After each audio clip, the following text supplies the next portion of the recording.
My name is Lucas. Every Holy Week, my family would travel back to my grandmother's old house in the countryside. It's this beautiful, ancient wooden home, surrounded by tall mango trees. The constant sound of cicadas is like the house's own heartbeat. Grandma's house was older than my father, even with floors that creaked with every step, windows made of capiz shells that glowed in the sunlight, and an altar that always smelled of a mix of wax, flowers, and burning incense. It was our tradition. Every single year, no matter where we were, in the world, Manila, Hong Kong, even Los Angeles, we always came back for Holy Week. But that particular year, during the pandemic, travel was difficult. Only a few of us could make it. The house felt so much bigger, so much emptier. And the silence, it was just heavier. Still, my Grandma Rosa prepared the altar just like she always did. She placed the candles, fresh sampaguita flowers, and the framed image of the Virgin Mary. And then, right in the center, she carefully set down a black book. It was worn and cracked, bound in leather that looked even older than she was. And then, just like every year, she gave her warning. Her voice was soft, but the command was absolute. No one is to touch this book. No one, no matter what happens. It was the kind of tone that could silence even the most stubborn child. We'd all heard stories about that black book. My dad once told me that one of Grandma's brothers had tried to open it decades ago. He said she'd slapped his hand so hard before the cover even lifted, and her eyes were just wild with terror, not anger. He never asked about it again after that. So, the book stayed there every year, untouched, unread, a mystery that none of us ever dared to disturb. That Maundy Thursday, my Aunt Celia arrived with her son, Noah. He was a curious, bright little boy of 4 and had never been to Grandma's house before. While all the adults were busy preparing dinner, Noah wandered around, fascinated by everything. He was playing with the candle wax, touching the altar cloth, just staring at the flickering flames. And then, he saw the book. I was in the living room when I heard him giggle. When I turned to look, he had already opened it. The pages were spread out like delicate, yellowed wings. The paper was thick, filled not with prayers, but with symbols, swirling shapes. Strange, unfamiliar letters, and drawings of faces that had no eyes. "Noah!" I shouted. He got startled and dropped the book. A page tore, just a little, at the edge. I rushed over, picked it up, and quickly placed it back on the altar.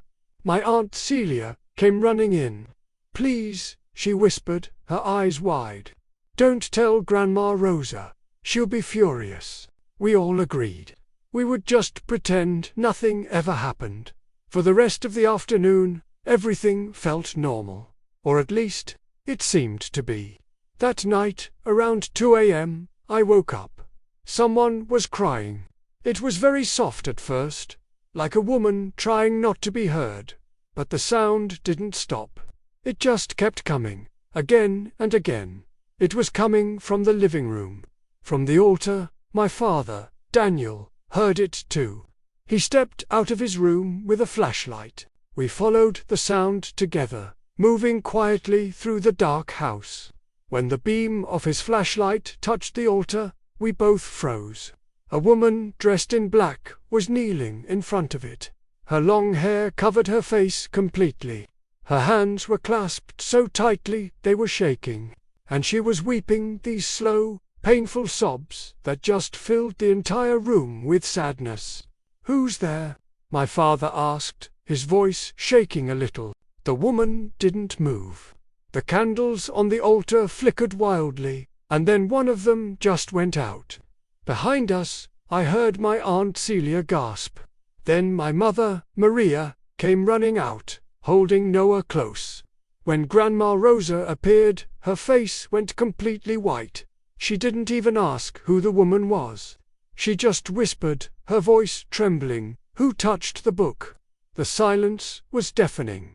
No one spoke, until finally Aunt Celia, who was now crying herself, said, "It was Noah." But it was only for a second. He didn't mean to. Grandma didn't shout. She didn't get angry. She just turned slowly toward the altar, and when she did, the woman was gone. The only thing left was the smell of an extinguished candle. For the rest of that night, Grandma Rosa prayed in front of the altar.